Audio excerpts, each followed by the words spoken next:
Hello, YouTubers. This is James again, or you may know me, Friar Tuck. I'm here to talk about a food package that I'm putting together for my trip. When I first fly up to Maine, the first section of the trail that I'm going to be hitting is going to be an area called the 100-mile wilderness. Now, what that is it's a stretch of the trail that, as the name suggests, is about 100 miles long and does not come in contact with a town or a main crossing road. What that means is that it's going to be very difficult to get any kind of food supply.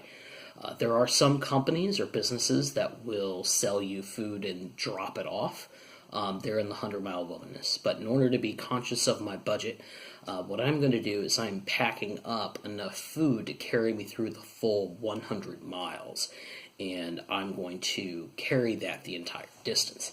Now, since I'm flying to Maine, in order to keep my luggage under a weight limit, I'm going to pack all that food up today, and I'm going to send that out in one of these United States Postal Service priority mail boxes, and I will ship that up to the person who's going to meet me at the airport so that food is waiting for me. So in order to do that, what I wanted to do today is kind of talk through some of the food that I pack while I'm on the trail, and also talk about what nutrition should look like, both on the trail and when you're not on the trail. So when it comes to nutrition, what a lot of people will often think about is their calories.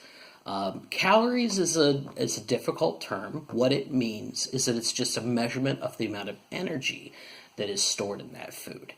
The problem with calories is that calories is not a across-the-board measurement. So if you were to eat a box of macaroni and cheese, you might get a certain amount of calories out of that. The nutrition box here says that per serving, this macaroni and cheese has 470 calories per serving. The problem with that is that different people might absorb those calories at different speeds, so you may not get the full 470 calories out of that food. The other problem with that is that hikers will often think about just their calories when they're packing food, but then they won't think about other items of nutrition when they're looking at their diet. So whenever you look at a package of food, you can always find somewhere on the package is going to be this box of text that's going to have the nutrition information. And of course, calories is listed up at the top, and it will often tell you what the serving size is. So in this particular case, looking at the box, this box is supposed to hold 2.5 servings in the box. So their expectation is that you won't eat the entire box. So when it gives you this nutrition information, this is talking about that serving portion that you would take out of this box of food once you cook up the macaroni and cheese. Now below the calories, you will find other items that are listed. And these are the things that I really would want to encourage anyone considering going for a hike, or really anybody in any aspect of your day and life to consider. You're going to have some things like the total fat content, your sodium, protein, as well as certain vitamins, minerals, and of course fiber. When it comes to nutrition, there are a lot of different things to consider. And I am not a nutritionist, which means a type of person whose job it is to explain what goes into good nutrition. So I won't go into the nitty-gritty details of this. But what I will suggest is that anyone who's going to be considering going on a long hike should think not just about the calories, but also should think about things like the protein and the fiber content that's going into your meal. Protein is especially important because as you're hiking, you're going to be breaking down a lot of your body's muscle tissue and the proteins that go into your body structure. So if you're not making sure that you're getting a good amount of protein, you could be setting yourself up for what's called muscle loss, which is where your body starts to break down and you lose some of that muscle mass that's going to be so helpful for you to be getting up some of the climbs. The other thing to consider is going to be fiber. I find that fiber is one of those things that people don't think about enough. until they find themselves in a situation where fiber is needed. What fiber is, fiber is a type of particle or something that's in your food that binds up and kind of fills up your stomach, and it has a lot of different properties. But one of the things that it can help do is it can help clean out your body as you're digesting your food. So when that fiber comes out, it's coming out when you go to the bathroom. And that if you don't eat a proper level of fiber, you can get really uncomfortable when it comes time to go to the restroom. Do keep in mind that when you are hiking, there aren't real bathrooms out in the woods. Nobody has a toilet set up out there. So it's going to be really, really helpful for your comfort levels if you're getting an appropriate level of fiber in your diet, so that can go smoothly. So those are just some of the things that you do want to consider. Now with hiking, it's generally recommended that you need to eat about 3,000 to 5,000 calories in a day, because carrying weight on your back, going up and down mountains, you're burning a lot more calories than somebody would in an average day. So you're going to have to eat a lot more food in a given diet. So I want to talk through some of the things that I have on here. So we've already mentioned I've got mac and cheese that I pack up. Again, because I'm going to be eating a lot more food than most people normally would, I'll probably eat that entire box of mac and cheese for a dinner. But I don't want to carry all that cardboard with me out to the woods. So what I do is I open up that box of mac and cheese, drop it into a Ziploc bag. So I've got my noodles in here, and I've got my powdered mix. And I just seal that bag up, and then that'll go into my food container. Another item that I usually bring along are going to be these Carnation instant breakfast mixes. I will drink this in the morning instead of hot cocoa along with my breakfast. I'll mix this up with some dehydrated milk, which we'll talk about here in a second, and some instant coffee. This is a great way to start my morning with a hot beverage. I may also drink one at night before I go to bed when I first get back from hiking, especially if it's been a cold and rainy day. This warms me up really well. The thing that I like about this is that this is going to have, instead of just buying hot chocolate, this is going to have things like more protein in it. This is also going to have, you can even see, it's got some of the nutrition information on here. It's got some vitamins, minerals, calcium in here. So this is a little bit healthier than your regular hot chocolate would be. So I buy, actually I've got 2 boxes of these, and what I'll do is I'll just dump those into a large Ziploc bag, and that'll help keep them waterproof while they're sitting in my food supply. So set that off to the side. The other big thing that I usually like to eat a lot of is going to be oatmeal. You can see I like particularly buying the high fiber oatmeal. This is a great way, again, to start the day. I buy the instant oatmeal because what I like to do with that is I usually don't bother cooking the oatmeal.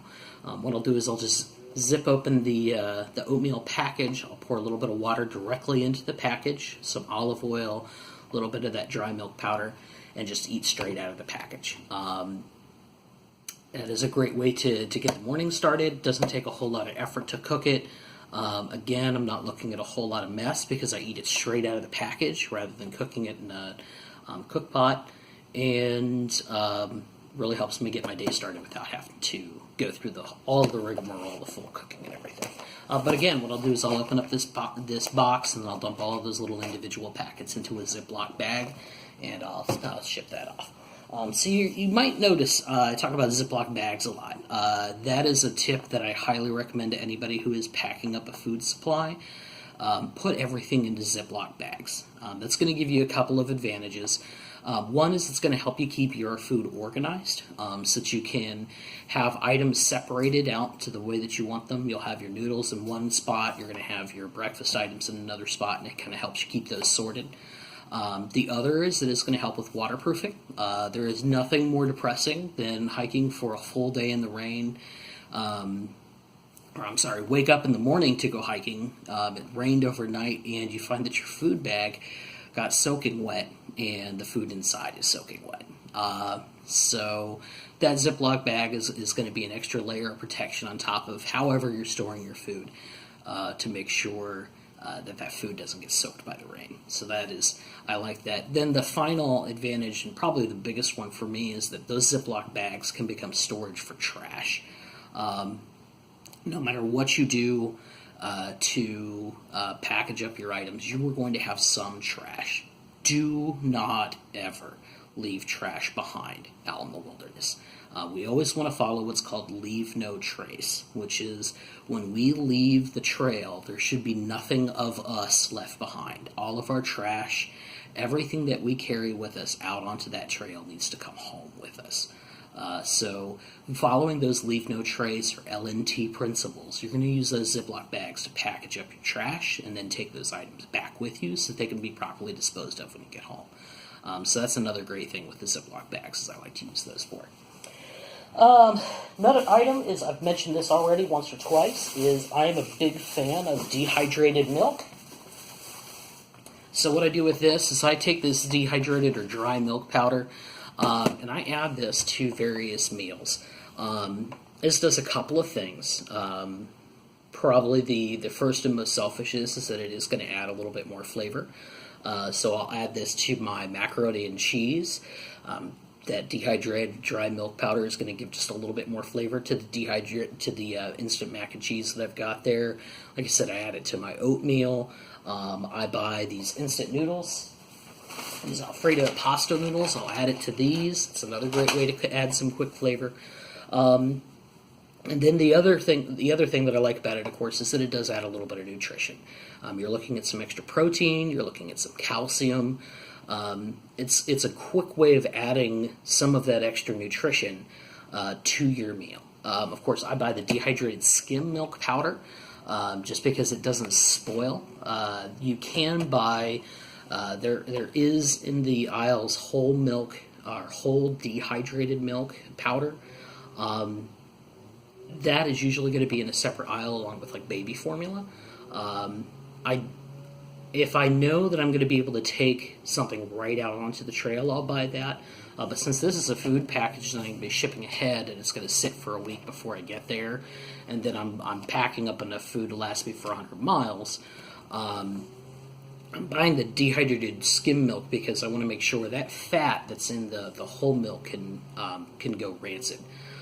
So this is gonna last a little bit longer and be a little bit safer. So that'll go in there. And then the last item that I want to mention too is olive oil. I always pack a small bottle of olive oil to take along with me. This is a great way, again, of adding a little bit of quick flavor to any food item that you might come across. But the other thing is that this is going to help you bump up the calories in a safe and healthy way. Again, when we're eating 3,000 to 5,000 calories a day, that can often be difficult to pull off.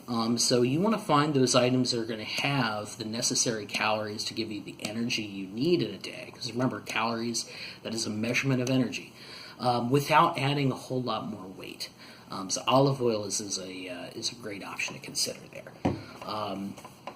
It's funny, I was actually reading the other day, website XKCD. It is a fun one to check out. He had an article about the rocket formula, and there is a mathematical formula that determines how much rocket fuel you need to carry to be able to launch a vessel out of Earth's orbit. And he talked about how that scales differently, that the more rocket fuel you carry, of course, that's adding more weight.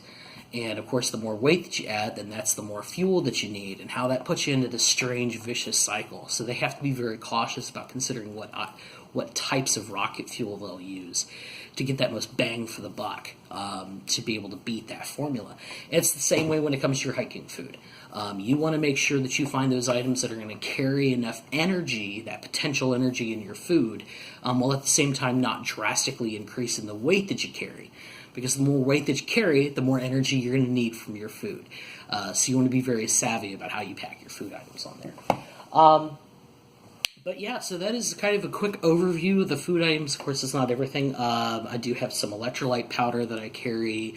I've already mentioned my instant coffee, I carry some jerky. But those are just a few of the items that I like to pack up for my food. But again, just as a quick overview, things that you want to consider when you're looking at your food for the day, whether you're hiking or not, is are you eating an appropriate amount of calories? Are you looking at your protein, your fiber, and your fat? Those are going to be items that you need to make sure that are being properly balanced for your given diet.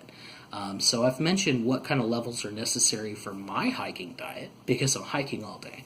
But if you're not hiking, what is an appropriate level of nutrition for you? What are some things that you eat in a given day? What are some things that you think, food items that you would miss if you went hiking on the trail? Because as we've talked about, there are some restrictions about what kinds of things that I can carry along. Like, I love apples. I can't carry apples with me on the trail because they just weigh too much, they spoil too quickly, and of course the apple cores is just a little bit more trash than I really want to have to carry out. So fresh fruits and things like that are going to be some items that I have to leave behind. So what kinds of foods do you think you would miss if you went hiking out on the trail and all you could eat was some of the things that we talked about here? And then also, what did you eat for breakfast this morning, and see if you can look up what the nutrition was for those items, and really kind of give that some thought. So I do want to thank you for taking the time to watch the video today. I look forward to here within the next week, you're going to start seeing some videos from out on the trail. Do take a look at the links below. While I'm hiking, I am trying to raise money for St. Joseph Orphanage, specifically for the Crisis Stabilization Unit. There's a donation link for them in the description below the video. Also take a look at the link to my Facebook page where you can find some more information about myself and about the hike. You can see lots of great photos that I'll be taking there and some of the things that I'm doing to get ready for this year's hike. And then also there's a link below for the Patreon page. If you want to financially support the hike, to donate for that, I've got some great prizes set up on the Patreon page. You can take a look at the link for that down below as well. Thanks again for taking the time to check us out today, and happy hiking.